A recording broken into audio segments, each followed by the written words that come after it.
I'd be willing to bet you have that one Mario game you keep going back to. We all do, right? When you get that gaming itch that must be scratched, only the most famous hairy plumber in the world can reach it. Wow, that came out wrong. But whenever I get the urge to pick up a Mario game, I already know what it's going to be, and it's certainly not going to be my favorite. That would be Super Mario Galaxy, and I haven't touched it in years. What I actually reach for is Super Mario Bros. 3, and until recently, I never stopped and thought about why that might be. I mean, the Nintendo Switch makes everything easy to pick up and play, and Mario games are like guitar solos. You're always happier when you're playing one, but like a middle-aged Italian man falling into a giant fish's mouth, this one game keeps drawing me in. I'm itching to play it again, but this time I must pay attention. If I enter my usual zombie-like flow state, I'll only snap out of it when I hear Bowser's arse smacking into bricks. Thankfully, my attention is required immediately, as I have a decision to make straight off the bat. Which version? There are actually 3 different versions. The original Super Mario Bros. 3 for the NES, the Mario All-Stars remake for the SNES, and the re-remake for the Game Boy Advance, hilariously titled Super Mario Advance 4, Super Mario Bros. 3. If anyone needs reminding how good Nintendo is at reselling your childhood back to you piece by piece, right here. But it won't be the last time either. Here's hoping for a remake in HD. Yeah, HD standing for huge disappointment. I'm going for the GBA version. The aspect ratio makes it much better for capturing footage. Don't you realise that no one is even slightly interested in anything you're saying? And we get to hear Charles Martinet voicing Mario, which is always a pleasure. Just what I needed. But I get as far as 1-1 before controversy strikes. As soon as I start playing, I'm reminded of my firm belief that Mario has never felt better than he does in Super Mario Bros. 3. How it feels to move, run, jump, and change direction on the ground and in mid-air is simply outstanding, and it's even better when using the responsive short travel directional buttons on a Joy-Con. I'd even go as far to say that every subsequent 2D Mario game felt worse by comparison. Ooh, big man. That's not to say that other 2D Mario games felt bad. They felt great. But when you reach the top, the only way is back down again. What are you now? The f***ing comment section crusader?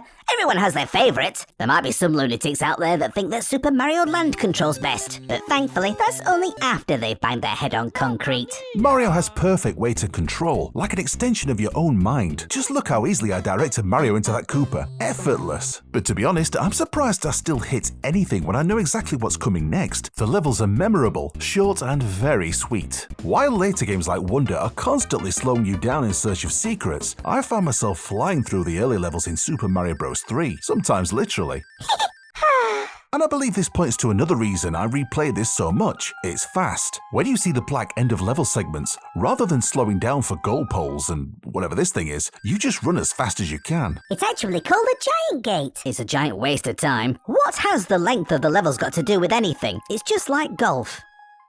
Golf? Yeah, you know, when people take the piss out of golf. You win at golf by playing the least amount of golf possible. The better you are, the less you play. What point are you making? I'm saying that just because you can zip through levels and finish it sooner is no reason to praise it. There's no reward for doing so, and Lord knows he's no speedrunner. So what's the point? Just enjoy it moment to moment. Stop and smell the roses. Shorter, faster levels keep you engaged, keep you hooked. That's what makes them so replayable. There's a great feeling of progression. You feel like you're always moving forwards, not literally. Forwards! But Mario is always progressing. No replaying levels to find secret exits or purple coins. In fact, the whole thing can be completed in just a couple of hours, even though the bosses go down like total chumps. I'm looking at you, Boom Boom. This turns Super Mario Bros. 3 into a cathartic experience. You pick it up and play it. Like you'd kick around a football. You play it like a deck of cards, not a game of Monopoly. Oh, he's talking again. I get what he means.